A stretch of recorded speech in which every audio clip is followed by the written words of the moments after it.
우리가 지금 전도서를 묵상하고 있습니다. 전도서를 좀 이해하기 위해서 제가 본문에 대해서 설교하기 전에 두 가지 단어와 두 가지 내용을 좀 더 설명을 드리고 오늘 본문을 다루도록 하겠습니다. 첫 번째 단어는 이 전도서라는 단어입니다. 이 전도서를 이렇게 무슨 서신서처럼 생각해서 전도하는 편지 아닙니다. 또 어떤 사람은 강도사 목사가 되기 전에 전도사 시절에 있는 전도사로 이렇게 생각하는 분들도 있습니다. 전도사가 아닙니다. 이것은 히브리어 단어로 따라합시다. 코헬렛, 코헬렛이라고 하는 단어입니다. 모으는 사람, 가르치는 사람 이렇게 이야기할 수 있습니다. 7장 27절에 가서 보면 전도자 코헬렛이 이르되 보라 내가 낱낱이 살펴 그 이치를 연구하여 이것을 깨달았노라. 이렇게 정치, 사회, 경제 많은 그런 구조들을 살피고 연구해서 이것을 가르치는 사람, 그 사람이 전도자 코헬렛입니다. 또 주목할 단어는 헛되다라는 단어입니다. 이 전도서 안에 37번 정도 나타나는 단어입니다. 또 비슷하게는 바람을 잡으려는 것 같다 이렇게 표현하기도 합니다. 이 헛되다라는 단어가 보면 이 1장 2절만 하더라도 히브리어에서도 마찬가지인데 1장 2절의 단어가 8단어인데 5번 헛되다, 헛되고 헛되며 헛되고 헛되니 모든 것이 헛되도다, 이런 표현이 반복이 되고 있습니다. 거의 회의감이 들 정도죠. 회의감이 들 정도로 헛되다라는 단어를 반복합니다. 이 단어는 히브리어로 헤벨, 또 혹시 초등부나 친구들은 허벌 이렇게 할지 모르겠는데 헤벨입니다.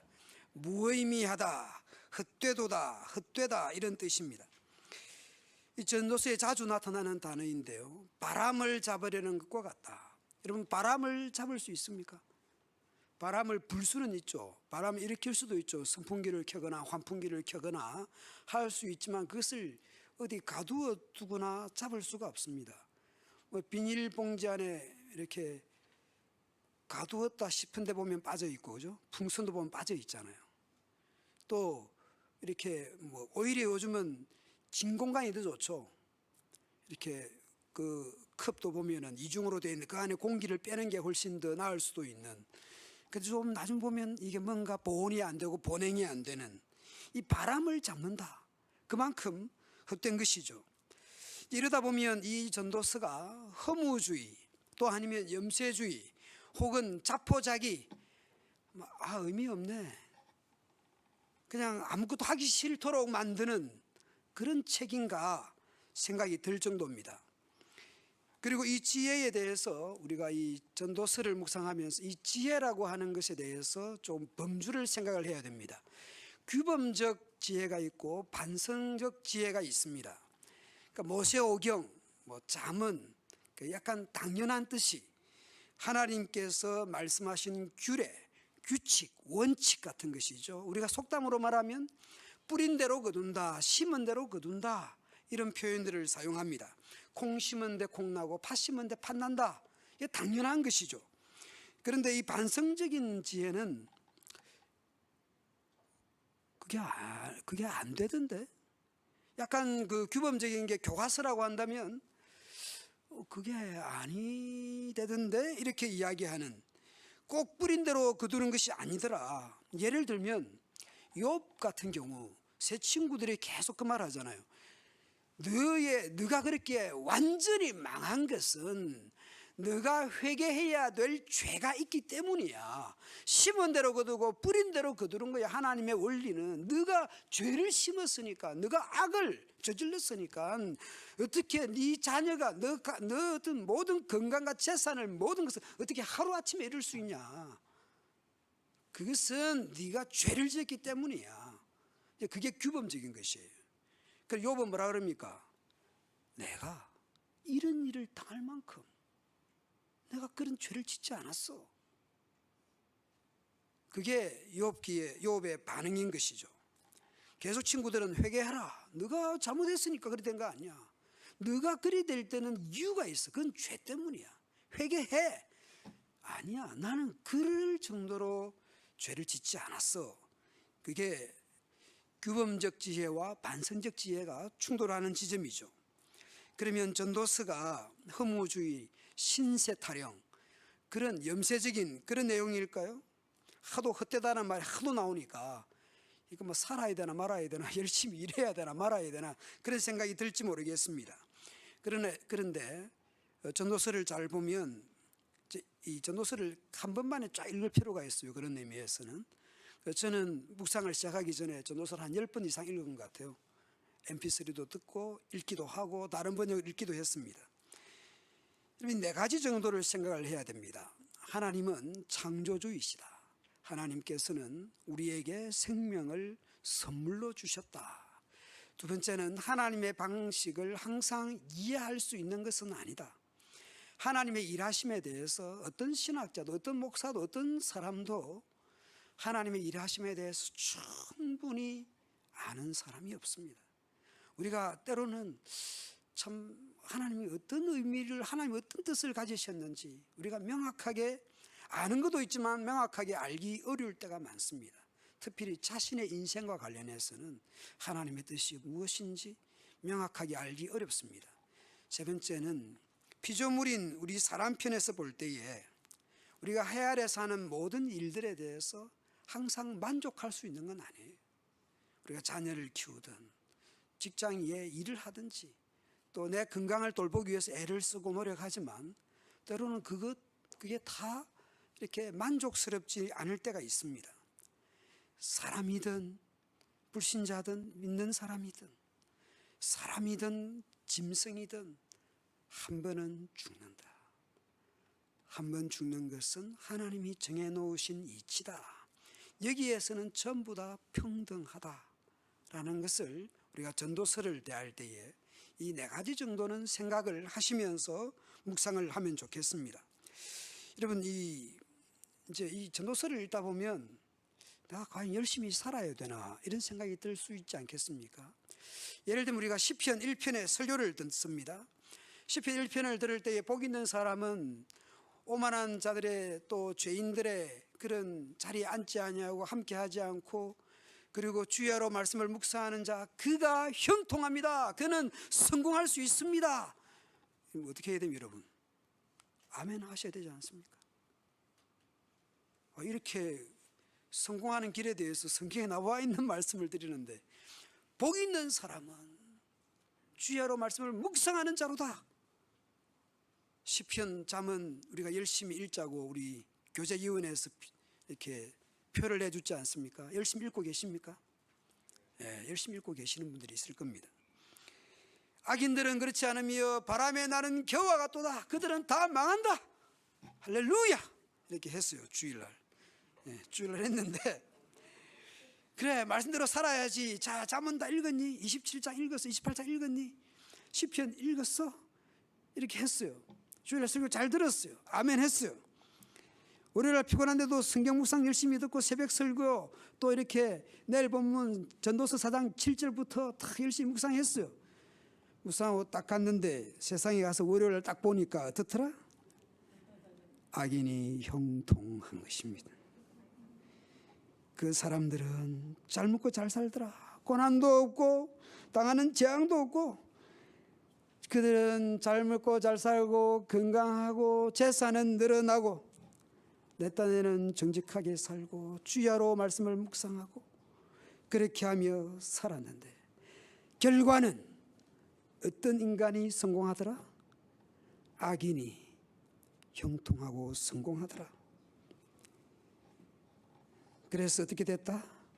나는 자빠질 뻔했다. 넘어질 뻔했다. 내가 깨끗하게 살고 정직하게 살고 말씀대로 살려고 노력하는 것이 헛되고 무익하고 다 의미 없더라. 그래서 시험에 들었다 이 말이에요. 시험에 들었다라는 사람, 우리가 신앙생활 할 때 시험에 드는 것입니다. 어제 주일날 목사님 설교를 들으면서 할렐루야 아멘 했는데 화요일 월요일날 딱 출근하자마자 딱 시험에 드는 것이 커피를 돌리면서 우리 애가 수능 한 개 틀렸다고 교회에서 열심히 기도했는데 어떻게 됐냐 몇 개 틀린지도 정확히 몰라 솔직히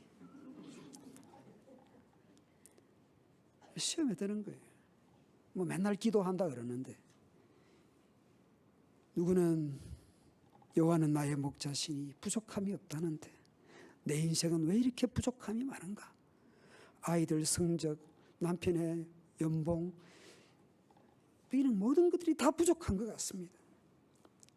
그래서 우리는 뭡니까? 말씀대로 사는 것이 힘들더라. 시험에 들더라. 그래서 이게 반성적 지혜인 것입니다.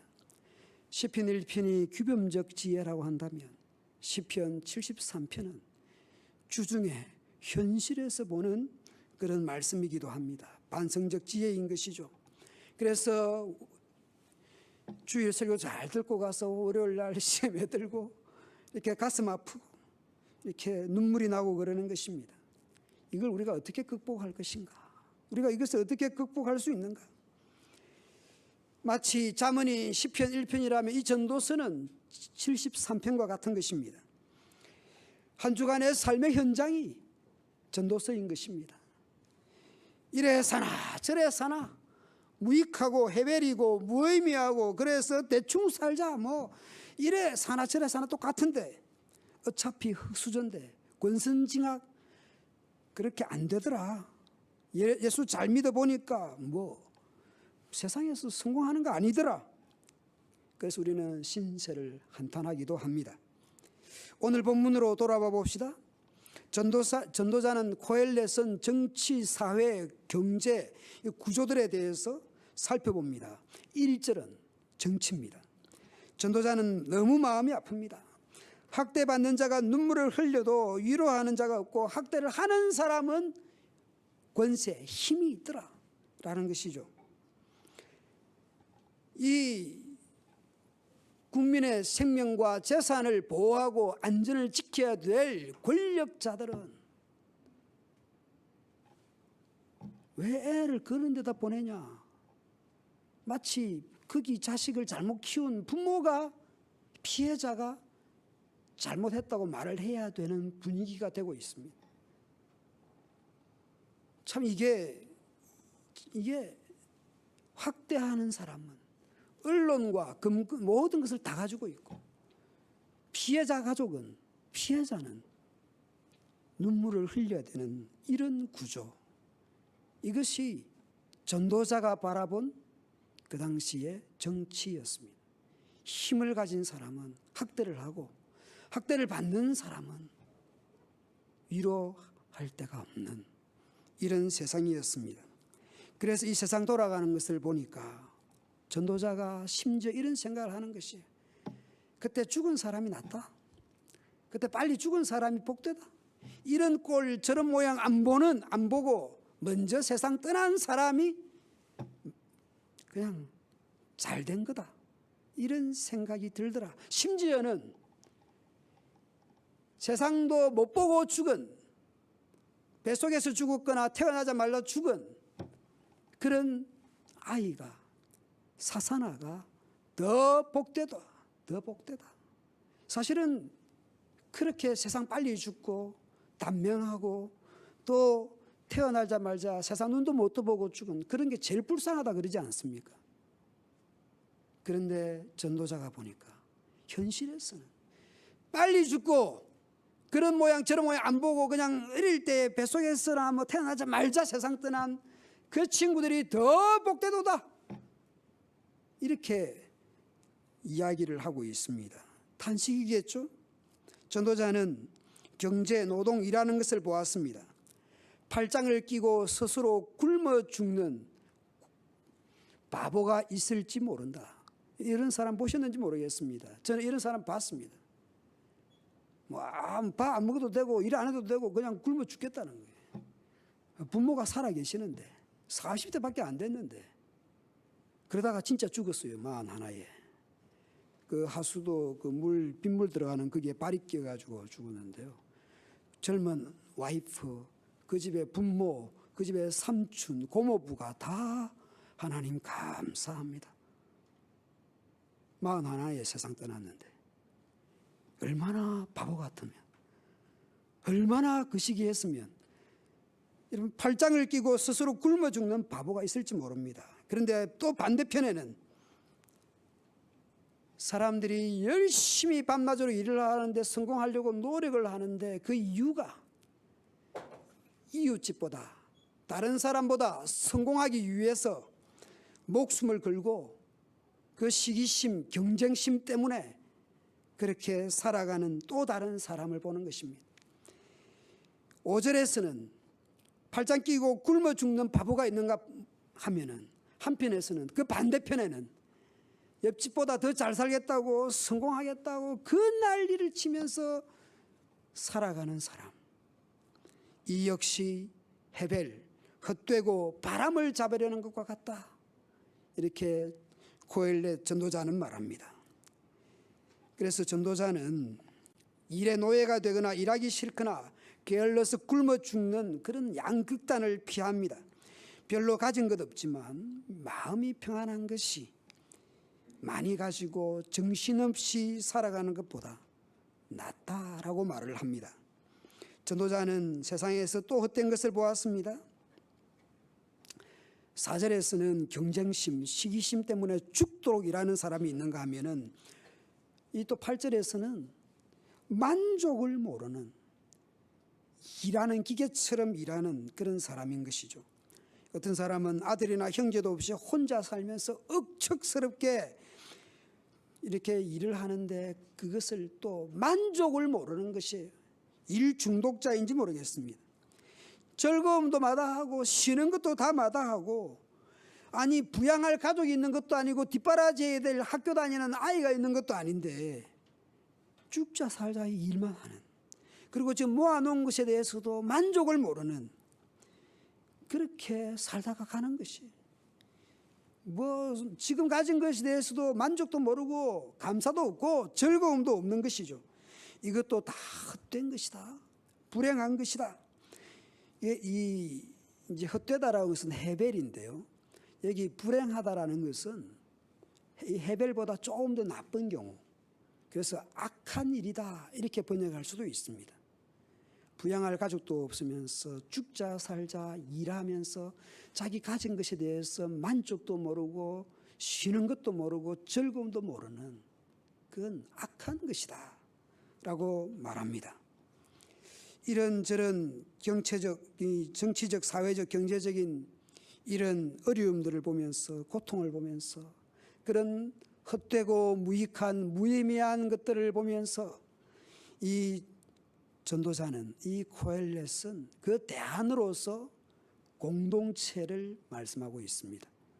공동체라는 단어가 없습니다. 그러나 두 사람 이상이, 두세 사람이 모이는 것은 여러분 공동체인 것이죠.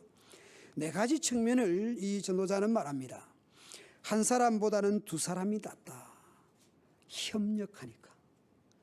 오늘도 일부 예배 마치고 난 뒤에 이 관리위원회에서는, 마당에서는 잔디를 보호하기 위해서 보호 매트를 깔았어요.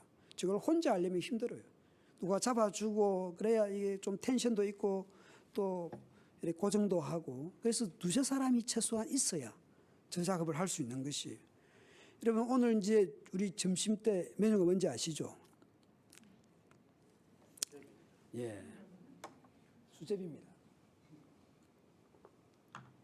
그 수제비에 감자는 어제 제가 짜옹 봐오는 걸 봤는데 제가 호박을 못 봤어요. 그래서 수제비는 호박이 들어가야 되는데 그걸 차마 제가 말을 할 수가 없었어요. 근데 제가 아침 9시에 딱 가서 봤더니 우리 정군명 지사님이 이렇게 호박을 준비하고 있더라고요. 일부 예배 때는 이 이야기 안 했어요. 왜냐하면 초등부 아이들도 중고등부 아이들 호박 안 먹는 애들이 있거든요. 그래서 이거 일을 하는데 두 분만 하시는 게 아니라 두 분이 하시기도 하고, 오늘은 또 우리 김영달 집사님 부부가 또 이렇게 같이 보조를 해서 준비를 열심히 했습니다. 혼자 하면 얼마나 힘들겠어요. 남편이 잘 도와주고 또 집사님들이 다시 협력을 해서 한 사람이 하는 것보다 두세 사람이 서로 협력을 한다는 것은 정말 좋은 것입니다. 여러분, 공동체는 그런 면에 있어서 너무 좋은 것입니다. 여러분, 두 사람이면 서로 위로할 수가 있습니다. 누군가 한 명이 넘어지면 여러분 붙잡아 줄 수 있습니다. 여러분, 집에 가서 화장실에서 넘어졌습니다. 피를 쏟았습니다. 자기가 넘어진 줄 모르고 기절한 줄도 몰라. 여러분, 누군가 가족이 있으면, 식구가 있으면 얼마나 좋겠습니까? 넘어지면 다른 사람이 나를 도와줄 수 있습니다.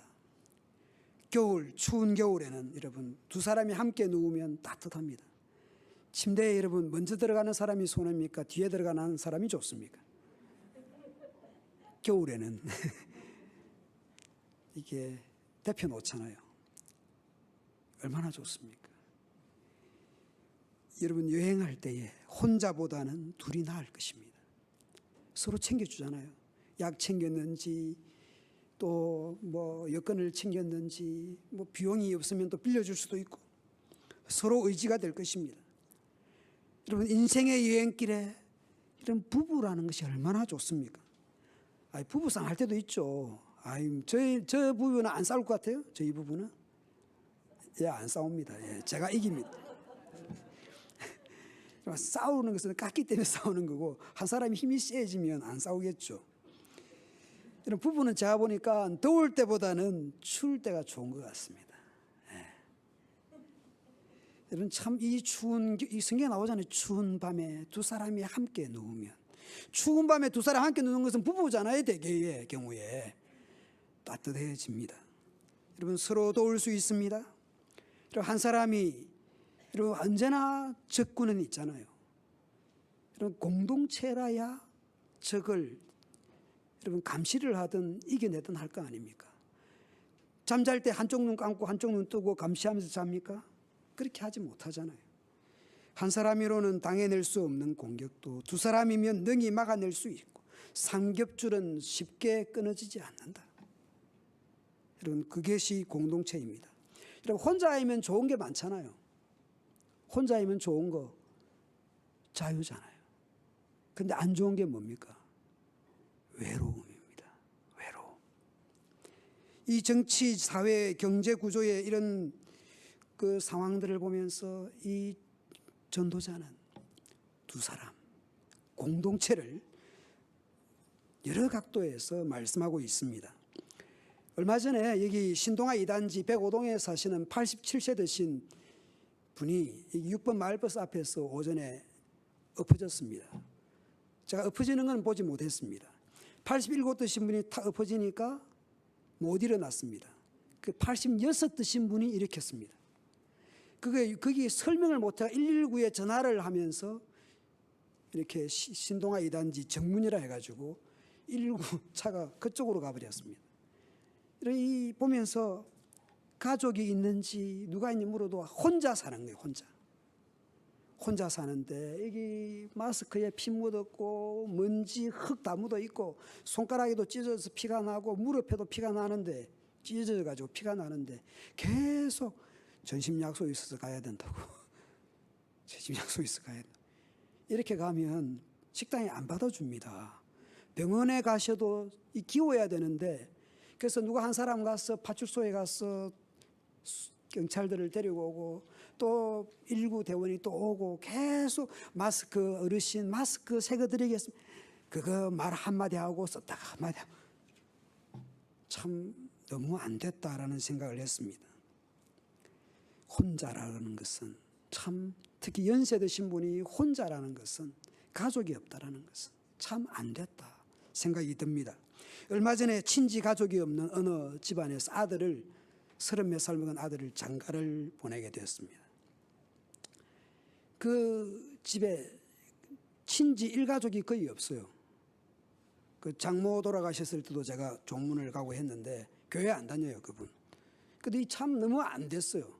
그래서 결혼식이 다행히 이제 예배와 상관없는 시간대라서 갔습니다. 신랑 어머니 옆에 누가 선 줄 아세요? 저희 집사람. 그 옆에 누가 선 줄 아세요? 어느 다른 이분도 교회 안 다니는 분입니다. 어느 교회 다니는 권사님. 그리고 감자탕 교회 권사님, 그 다음에 또 다른 교회 권사님, 그 친지였어요. 좀 서달라고. 제가 이런 경우들을 보면서, 최근에 보면서 그냥 교회 오시지. 교회 오시면 점심 때 얼마나 따뜻한 밥을 줍니까? 얼마나 열심히 준비합니까? 여러분, 얼마나 정성스럽게 김치를 담았고 반찬을 준비하고 밥을 했어. 따뜻한 밥을 했어. 교회가 주지 않습니까? 이런 교회를 오시지. 여러분, 이 전도서의 내용과는 조금은 각도는 다르지만 에베소서에서 이렇게 말씀합니다. 이제 교회로 말미암아 하늘에서 있는 통치자들과 권세들에게 하나님의 각종 지혜를 교회를 통해서 알게 하신다. 이 지상에 있는 교회를 통해서 하늘에 있는 통치자들, 권세자들에게까지 하나님의 지혜를 교회 공동체가 보여주는 것입니다. 여러분, 에덴 동산에서 타락하기 이전에도 여러분, 에덴 동산은 그냥 천국이라고 생각하면 됩니다. 그런 천국 같은 에덴 동산에서 남자 혼자 있는 것이 정말 좋지 않았습니다. 다 좋았더라 하는데 한 가지 안 좋았습니다. 혼자 있는 것.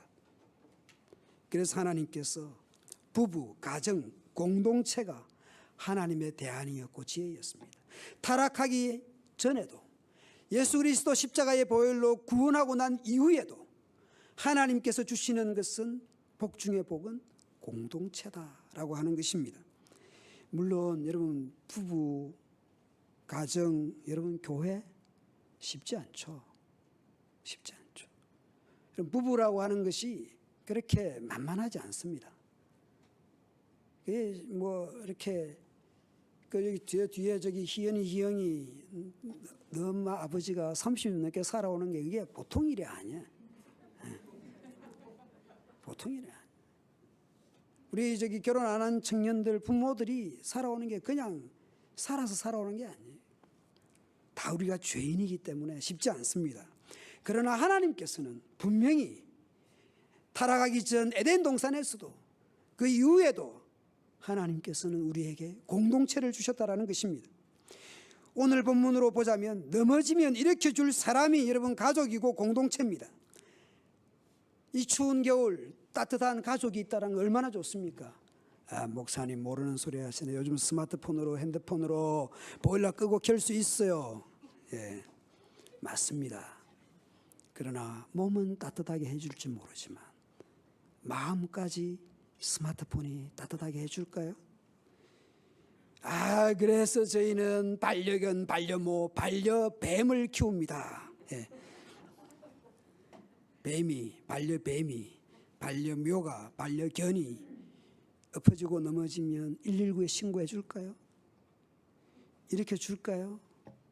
죽이라도 끓여 줄까요? 아유, 요즘에 또 다 그냥 배달은 민족에 전화하면 다 이렇게 배달해 줍니다. 이렇게 생각할지 모르겠습니다. 배달해 주겠죠.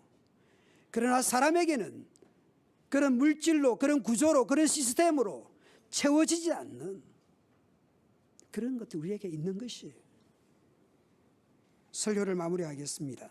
지난 주일 구제위원회가 중심이 되어서 5, 6전도의 분들 모시고 키오스크가 뭔지? 예. 가게에 가서 주문을 하고 결제하는 것을 가르쳐 주었습니다. 아직도 키오스크가 뭔지 모르는 분들 계실 겁니다. 그분들이 지금 지난주에 가서 뭐 이렇게 다이소에 가서도 이렇게 하고 해봤겠지만 한번 해가지고 그게 되겠어요? 근데 그것을 잘 활용할 수 있을 거고 또 한번 배워갖고는 잘 모를 수도 있을 거예요. 그런데 중요한 것은 뭡니까? 그걸 가르쳐 주는 데가 어디 있어요? 대통령이 가르쳐 줍니까? 국무총리가 가르쳐 줍니까? 행안부 장관이 가르쳐 줍니까? 우리 교회니까. 우리 교회니까 가르쳐 줍니다. 얼마나 감사합니까? 외롭고 쓸쓸하고 노인되고 또 젊은이로서 외롭고 쓸쓸할 때에 저는 교회로 왔으면 좋겠어요. 저 그런 사람들이 보면서 그냥 교회 오지. 그냥 교회 오지. 주일날 밥 한 끼 얼마나 따뜻한 밥입니까? 얼마나 감사합니까? 우리 나눔교회 김치가 또 얼마나 맛있습니까? 정말 맛있습니다. 여러분, 교회 건물 어디엔가요? 젓가락도 있고요. 옛날에 수년 전에 수협에서 준 종이 밥그릇도 있고요. 구석구석 아마 종이 그 큰 라면도 모르긴 해도 이제 교육관 2층 회의실에도 있고요. 여기 의학 옆에도 있고요. 구석구석에 있습니다. 단체는 몰라도 주중에 한두 끼라도 한두 사람이라도 교회 오면 정수기 있겠다. 그냥 끓여 드시면 됩니다. 추운 겨울입니다. 여러분, 겨울뿐만 아니라 사람 사는 세상이 다 외롭고 쓸쓸하고 내가 열심히 살고 힘들게 살아도 다 해별입니다. 무의미해 보입니다. 우리 초등부, 중고등부 친구들은요, 스마트폰 하나만 있어도 하나도 안 어려워요. 이렇게 할지 모르겠어요. 여러분, 왜 그렇습니까? 집에 엄마 아빠가 계시니까, 내 집이 있으니까 이불 둘러쓰고 엄마 아버지 주무시는 동안에도 축구 다 보고 게임 다 하고, 여러분 눈이 뻘게 가지고, 여러분 그래도 외롭지 않는 것은 스마트폰이 있기 때문이 아니라 가족이 있고 부모가 있기 때문에 외롭지 않은 것입니다. 공동체가 있기 때문입니다. 여러분, 넘어지면 교회가 일으켜 줄 것입니다. 여러분, 가족이 일으켜 줄 것입니다. 우리가 함께 있으면 따뜻할 것입니다. 여러분, 공동체가 이 해벨 시대에 대안입니다. 대안. 교회가, 가정이, 부부가 대안입니다. 여러분은 혼자가 아닙니다. 혼자가 아닙니다. 여러분, 아프든지 어떤 어려움을 당하든지 춥든지 배고프든지 아프든지 힘들 때든지 배우자가 있고 가족이 있고 교회가 있으면 여러분 혼자가 아닙니다. 혼자가 아닙니다. 혼자서 넘어지고 자빠지면, 피 흘리면, 기절해버리면 누가 도와주겠습니까? 여러분, 공동체여야 됩니다. 저는 나눔교회 다시 와서 그 생각을 해봤습니다. 옛날에 우리가 학사를 하지 않았습니까?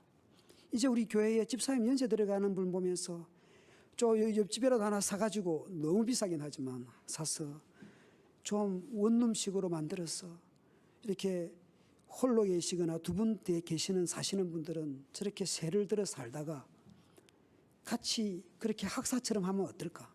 각자 원룸식으로 살지만 또 공동 거실도 하나 만들고 또 각자 주방도 있지만 공동 주방도 만들어서 같이 있으면 얼마나 좋을까? 넘어지고 자빠지면 일으켜주고 잡아주고, 저 서로 뭐 노인끼리 물 잡아줘 주기를 그래도 119 전화는 할 수 있잖아요. 그러면 참 좋겠다 생각을 해봤습니다. 여러분, 우리는 공동체입니다. 하나님께서 이 해벨의 시대에 우리에게 주신 축복의 통로가 우리의 가정이고 우리의 교회입니다. 그렇기 때문에 우리는 더욱 서로 사랑하고, 우리가 더 이해하고 더 존중하고 서로 섬기고 서로 사랑하는 그런 교회, 그런 가정, 그런 부부 되기를 축원드립니다.